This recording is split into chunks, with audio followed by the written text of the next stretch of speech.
It's January 24th and it's time for a Viper Sim Pit update. Welcome to GD Viper Works, and this is my creation, my madness, and welcome to it.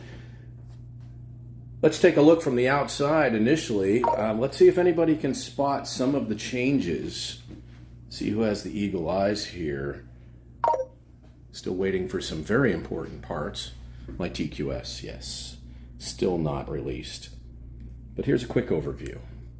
All right, before we get in this thing started up and show you from inside the pit some of the new functionalities that I have added.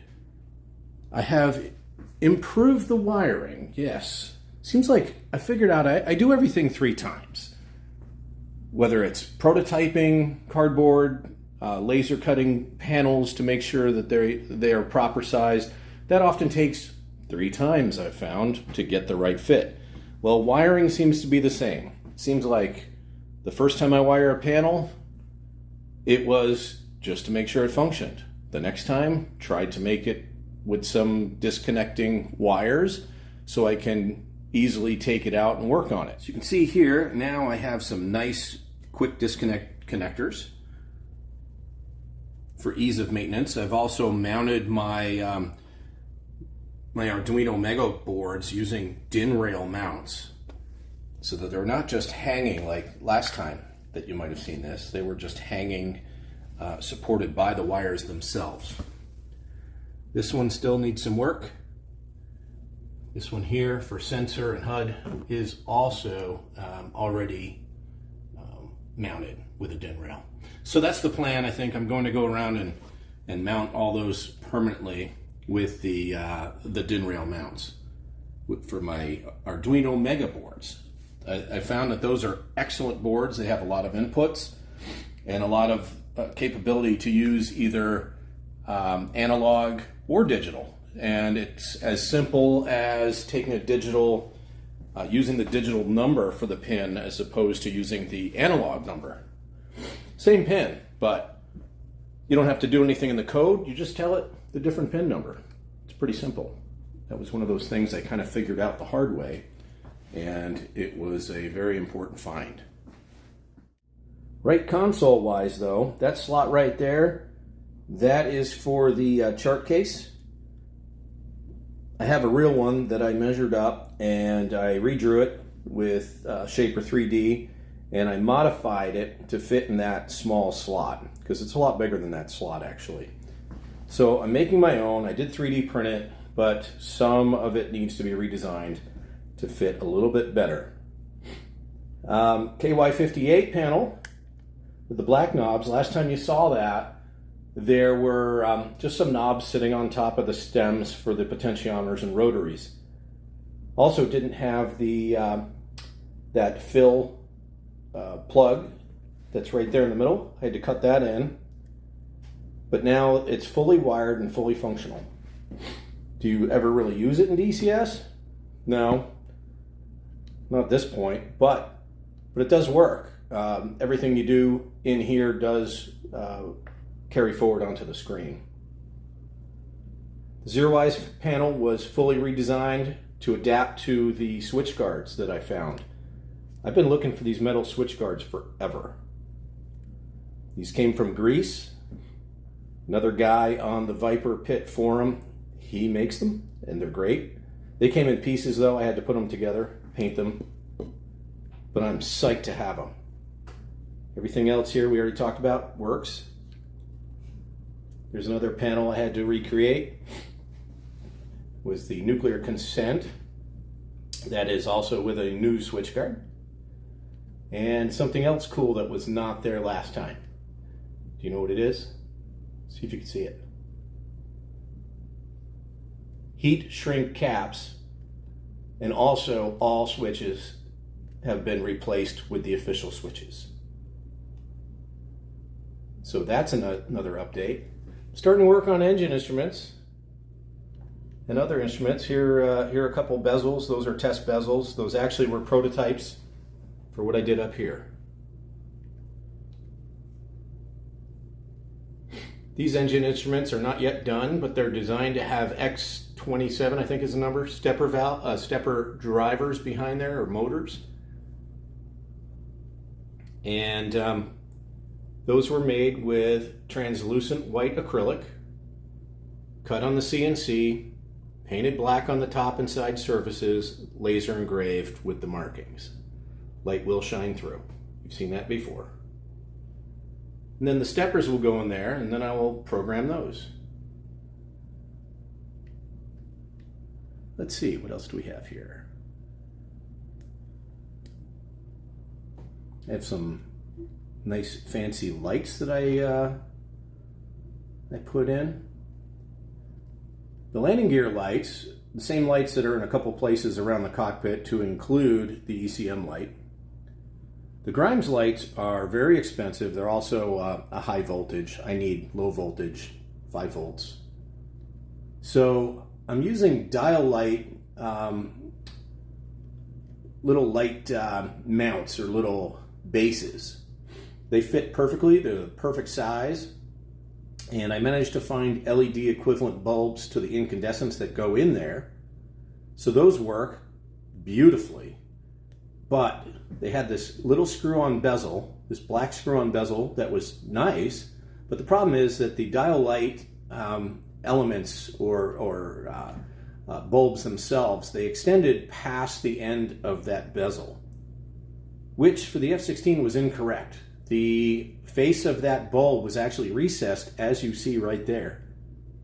And so, with the magic of Shaper 3D and 3D printing, I once again made another part for the simulator, and they are knurled around the sides as well. So those look a lot like what they're supposed to. The hook also has a shrink wrapped or heat shrink appropriate toggle handle on it. There's another one down here. This has not been wired, but this is the only other place that uses one of the heat shrink caps on the switch and the air refuel. So that's in place. You can see this wind wing is still here. Boo. It's really still holding me up. But I have one more awesome thing to show you. I'm going to save that for last from In the Pit. However, miscellaneous panel has also been added. Fully functional. The only thing I have to do is backlight this thing. It's a little dark at night when I fly, but I have some miniature LEDs that I can wire into this thing, and I just have to mess with that a little bit. However, it's ready to go. It is translucent white, and light does come right through. There's another one of those caps that I was just talking about on the dial light bulb and bulb holder. All the appropriate switches with the appropriate detents, and I have some Vivisun new old stock push button indicators. You see it mounted right there next to ADV mode. Well, guess what? It's not actually used in the Block 50 Viper, so it doesn't do anything. Although pressing the switch will show the switch being pressed within DCS. And I just ordered some LED bulbs that are 5 watts and 4 millimeters around that will replace the incandescent bulbs that all of these came with, and those were 28 volt. Well, I'm not running 28 volt. I'm trying to stick with 5 volt on everything I can in here because the Arduinos put out either 3.3 volts or 5 volts. So I'm going with 5 volt bulbs, and I just ordered those today. Should be a couple weeks before I get them. So I'm looking forward to actually being able to modify all the other switches. Sorry about that, new toy. Trying to modify all the switches with the proper faces. You can see it says active standby. You can see it right through the lens a little bit. Well, that was something that I had placed inside and took out the lens that was originally in there. So that's another modification of that. But there is one big thing in here that I've been working on for weeks.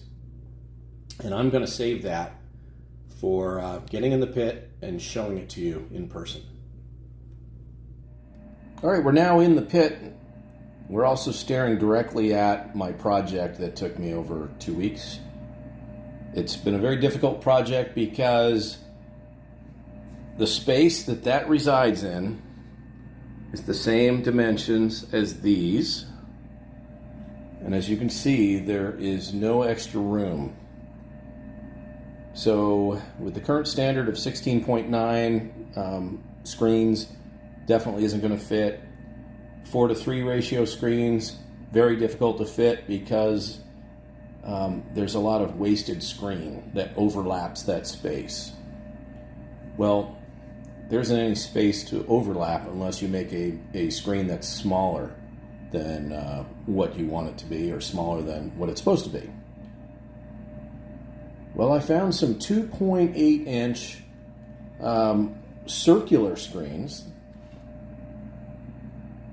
They were about $45, and it took a while to get. It took over a month, but they solved this problem for me.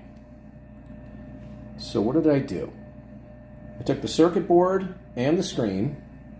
I designed, again through Shaper 3D, designed I think it's a 1 centimeter thick case that's mounted on the back that the screen mounts into, and the circuit board mounts up to as well. So that was 3D printed. With the CNC, I took transparent green acrylic, 2 millimeters, and I cut it and engraved the azimuth on it that you can see there. Then I also cut a black frame for the face, the bezel. Again, it's also white translucent acrylic, painted black, and laser engraved with the appropriate markings. I 3D printed the knob for the intensity. That intensity knob does work both on the screen here, but it also works at the same time right here. Hey, how you doing? All right. So next we're going to take this thing airborne and we're going to look at it in action. All right, we're now airborne on active pause, just so I can show you the functioning of the RWR. You can see that we do have some threats. We have a MiG-29 actually under 6 o'clock. And we also have the AWACS. Let's take a look at what my RWR shows. Right here. Here we go. So there it is.